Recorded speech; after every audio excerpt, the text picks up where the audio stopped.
দিনের সফর শেষ করে প্রেসিডেন্ট ট্রাম্পের বিশেষ দূত বাংলাদেশ ছেড়েছেন, কিন্তু রেখে গিয়েছেন অনেক প্রশ্ন।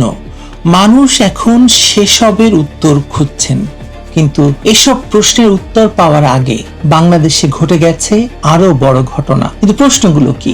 যেমন প্রথম প্রশ্ন হলো, কেন তার জন্য আয়োজিত নৈশভোজে তিনি অংশ নিলেন না? কেন তার সম্মানে আয়োজিত সাংস্কৃতিক অনুষ্ঠানেও তিনি যোগ দিলেন না? কেন পররাষ্ট্রমন্ত্রী খলিলুর রহমান ওরফে রজার খলিল প্রেস কনফারেন্সে প্রশ্ন করতেই রেগে গেলেন? কেন মিস্টার গড় বাংলাদেশ সফরে এসে ভারতীয় রাষ্ট্রদূত দীনেশ ত্রিপাঠীর সঙ্গে বৈঠক করলেন? কি ছিল বৈঠকের এজেন্ডা? রাজনৈতিক নেতৃবৃন্দের সঙ্গে কেন গোপনে বৈঠক করতে হলো তাকে? তিনি কি আওয়ামী লীগ নেতৃবৃন্দের সঙ্গে যোগাযোগ করেছিলেন বা কারো সঙ্গে দেখা হয়েছে? সর্বোপরি সার্জিও গড় আসলে কেন বাংলাদেশে এসেছিলেন? এসব হাজারো প্রশ্নের জন্ম দিয়ে তিনি চলে গেলেও একটি সূত্র মেলাতে কোনো সমস্যা কারোরই হওয়ার কথা নয়। কিছুদিন আগেই মিস্টার সার্জিও গড় নেপাল সফর করেছিলেন। নেপালে প্রধানমন্ত্রীর সঙ্গে তার দেখা হয়নি, কিন্তু তিনি সেখান থেকে ফেরার পরপরই নেপাল অস্থির হয়ে ওঠে। বলেন্দ্র সরকারের পতন দশা শুরু হয় বলেও বিশ্লেষকরা মনে করছেন। আমরা দেখছি এর আগে যখনই মার্কিন দূতেরা যেমন ডোনাল্ড লু পাকিস্তান সফর করেন কিংবা বাংলাদেশ সফর করেন, তার পরপরই এসব দেশে সরকারের পতন হয়। এবারও কি বিশেষ দূত সার্জিও গড়ের বাংলাদেশ সফরের পরপরই বাংলাদেশে কিছু না কিছু ঘটতে যাচ্ছে? চলুন খুঁজে দেখার চেষ্টা করা যাক।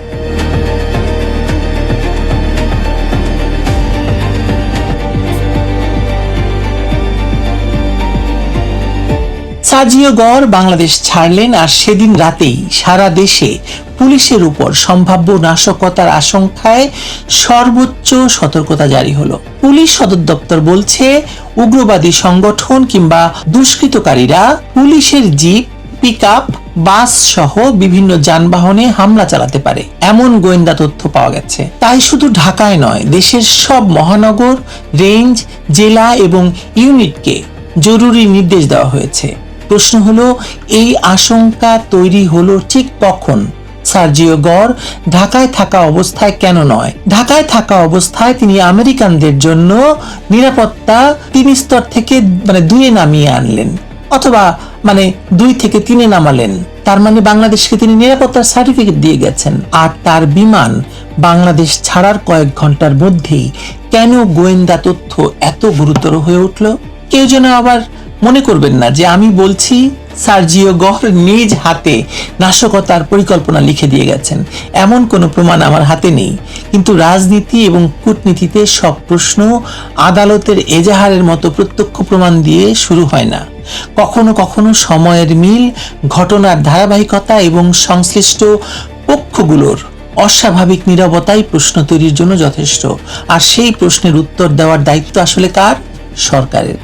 3 দিনের সফর শেষে মার্কিন দূতাবাস বলেছে, সফরটি নাকি বাংলাদেশ এবং যুক্তরাষ্ট্রের সম্পর্কের ব্যাপ্তি এবং গভীরতা তুলে ধরেছে। গড় প্রধানমন্ত্রী তারেক রহমানের সঙ্গে বাণিজ্য, বিনিয়োগ এবং আঞ্চলিক সহযোগিতা নিয়ে কথা বলেছেন। যুক্তরাষ্ট্র বাংলাদেশের নিরাপত্তা পরিস্থিতির উপর আস্থা বেড়েছে বলেও প্রচার করেছে। অথচ তার সফর শেষ হওয়ার প্রায় একই সময়ে বাংলাদেশের পুলিশ বলছে, পুলিশের গাড়িতে হামলা হতে পারে, সর্বোচ্চ সতর্ক থাকুন। একই দেশের নিরাপত্তা নিয়ে একদিকে ওয়াশিংটনের আস্থার সনদ, অন্যদিকে বাংলাদেশের নিজস্ব গোয়েন্দাদের নাশকতার সতর্কতা।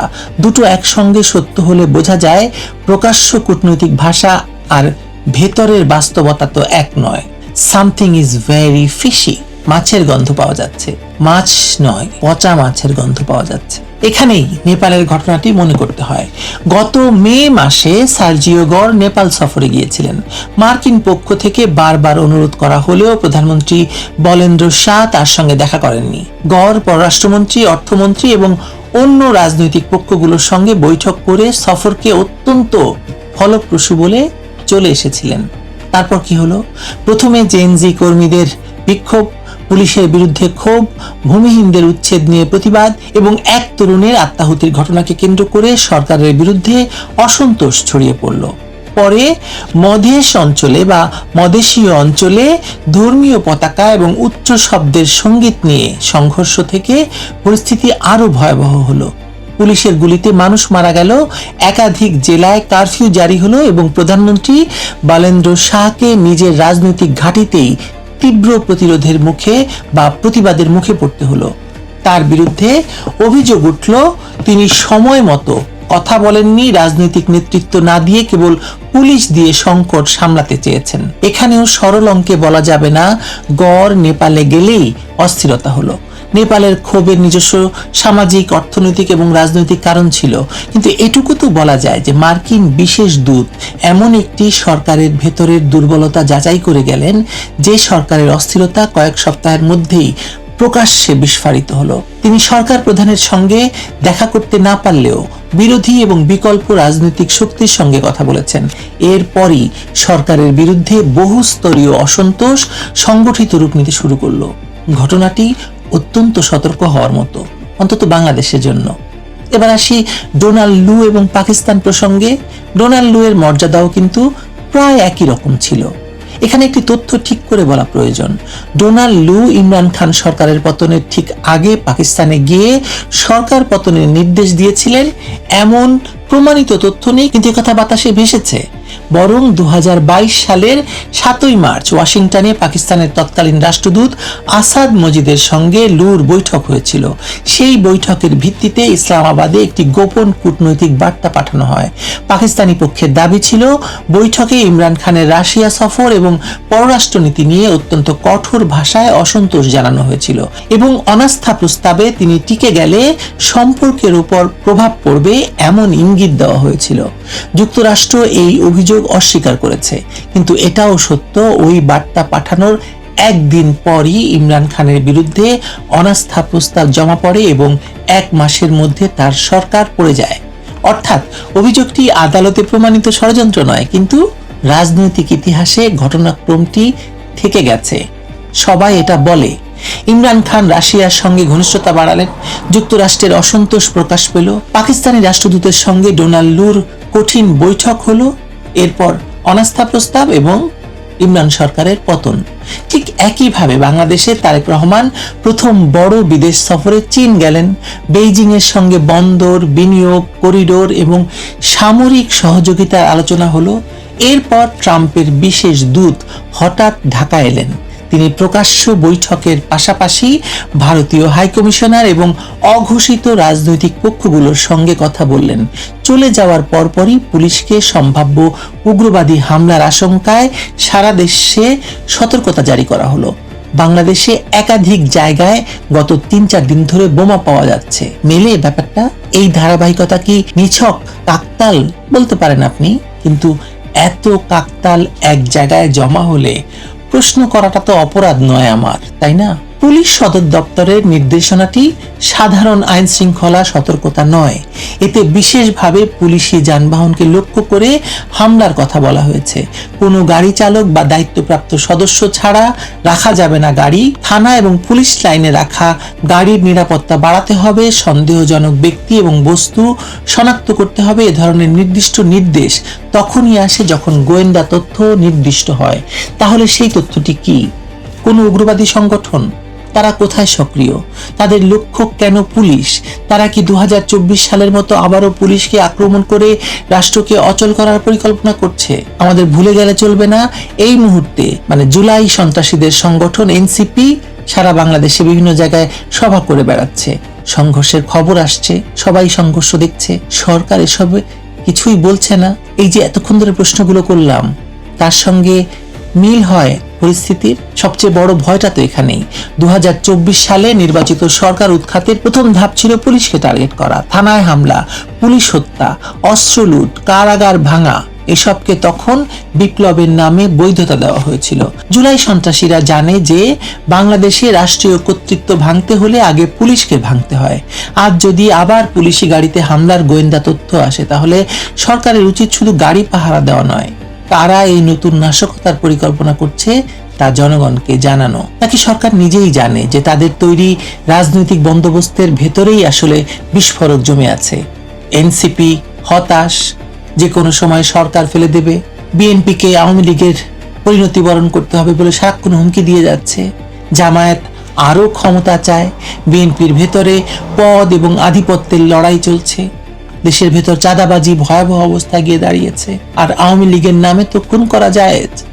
দ্রব্যমূল্য, অর্থনৈতিক সংকটে সাধারণ মানুষ বিরক্ত, আর আওয়ামী লীগকে দমন করেও নিশ্চিহ্ন করা যায়নি। সবকিছু মিলিয়ে পরিস্থিতি তো ভয়াবহ। তার উপর নতুন রাষ্ট্রপতি নির্বাচন নিয়ে পর্দার আড়ালে দর কষাকষি চলছে। এমন পরিস্থিতিতে সামান্য একটি উস্কানি বড় অস্থিরতা তৈরি করতে পারে এবং করছে। সার্জিও গর কি সেই অস্থিরতার বার্তা দিয়ে গেছেন, নাকি সম্ভাব্য অস্থিরতার খবর নিতে এসেছিলেন? এখনই বলা সম্ভব নয় সেটা। হয়তো তিনি তারেক রহমান সরকারকে সতর্ক করেছেন, হয়তো বলেছেন চীনের দিকে বেশি ঝুঁকলে ফল ভালো হবে না, হয়তো অন্তর্ভুক্তিমূলক রাজনীতি, বিচার, মামলা, আটক ব্যক্তি এবং আওয়ামী লীগ প্রশ্নে দ্রুত পরিবর্তন চেয়েছেন। আবার হয়তো তিনি দেখে গেছেন এই সরকার কতটা ভঙ্গুর, কতটা ভয়ে আছে, কতটা একদম অকার্যকর একটি সরকার, এবং বিকল্প রাজনৈতিক বন্দোবস্তের প্রয়োজন হলে কার সঙ্গে আসলে কথা বলতে হবে সেটা সার্জিও গর আন্দাজ করে গেছেন। তবে একটি বিষয় এখানে খুব পরিষ্কার, গর বাংলাদেশ থেকে যাওয়ার সময় বললেন সম্পর্ক শক্তিশালী হচ্ছে, বিনিয়োগ আসবে, নিরাপত্তার উপর আস্থা বাড়ছে। আর ঠিক সেই সময় বাংলাদেশের রাষ্ট্র বলল পুলিশের উপর উগ্রবাদী হামলা হতে পারে। কূটনীতির হাসি মুখ আর রাষ্ট্রের আতঙ্কিত মুখ, এই দুই ছবির মাঝখানেই আসলে সত্যটি লুকিয়ে আছে। সুতরাং প্রশ্ন শুধু কেন সতর্কতা জারি হলো তা নয়, প্রশ্ন হলো সরকার কি এমন জানে যা জনগণ জানে না বা জনগণকে বলা হচ্ছে না? সম্ভাব্য হামলাকারী কারা? সতর্কতা কেন গড়ের বিদায়ের দিনেই হলো? নেপালের অভিজ্ঞতা থেকে এবং পাকিস্তানের ঘটনাক্রম কি বাংলাদেশকে কোনো সংকেত দিচ্ছে? তারেক রহমান কি সেই সংকেত পাচ্ছেন? মার্কিন দূতের সফরেই সরকার পড়ে যায় এমন সরল ষড়যন্ত্র তত্ত্বকে আমি এখানে পাত্তা দিচ্ছি না বা এখানে আনছি না, যাওয়ার প্রয়োজনও নেই। সরকার পড়ে যখন তার নিজের বৈধতা দুর্বল থাকে, প্রতিষ্ঠান ভেঙে পড়ে, জনগণের ক্ষোভ জমে এবং বিদেশি শক্তি সেই দুর্বলতার উপর নিজেদের হিসাব বসায়। বাংলাদেশের ক্ষেত্রে দুর্বলতার সব উপকরণ এখন উপস্থিত। আগেই ভালো ছিলাম বলে মানুষ এখন রাস্তায় নামতে প্রস্তুত। সার্জিও গর হয়তো আগুন জ্বালিয়ে যাননি, কিন্তু যাওয়ার আগে ম্যাচ বাক্সটি কোথায় রাখা আছে সেটি ভালো করে দেখে গেছেন। সব মিলিয়ে সার্জিও গর ঢাকা এসেছিলেন বন্ধুত্বের ছবি তুলতে নয়, বাংলাদেশের রাজনৈতিক হিসাব বুঝতে। তিনি দেখতে এসেছিলেন তারেক রহমান কতটা চীনের দিকে যাচ্ছেন, ভারত কতটা অসন্তুষ্ট, আওয়ামী লীগকে বাদ দিয়ে রাষ্ট্র কতদিন চালানো সম্ভব, জামায়াত এবং জুলাই সন্ত্রাসীদের উপর দাঁড়ানো সরকার কতটা স্থিতিশীল এবং ক্ষমতার পরবর্তী সংকটে কাকে কোথায় বসাতে হবে। নেপালে গড়ের সফরের পর অস্থিরতা হয়েছে বলে বাংলাদেশেও একই ঘটনা ঘটবেই এমন ভবিষ্যৎবাণীও আমি করছি না, কিন্তু বাংলাদেশে এখন অর্থনৈতিক চাপ, রাজনৈতিক প্রতিশোধ, মব সহিংসতা, দুর্বল প্রতিষ্ঠান, রাষ্ট্রপতি পদে অনিশ্চয়তা এবং পরাশক্তির প্রতিযোগিতা একই সঙ্গে সক্রিয়। আগুনের জন্য কাঠ আগে থেকেই সাজানো আছে, বাইরে থেকে কাউকে শুধু একটা দেশলাই কাঠি জ্বালিয়ে দিলেই হবে। তিনি এলেন, অনেকের সঙ্গে কথা বললেন, কিছু বৈঠকের বিষয় গোপন রাখলেন, বাংলাদেশকে নিরাপদ বলে সামান্য পুরস্কার দিলেন এবং চলে গেলেন। এবং দেখতে হবে তার বিমানের চাকা ঢাকা ছাড়ার পর বাংলাদেশের রাজনৈতিক চাকা কোন দিকে ঘুরে।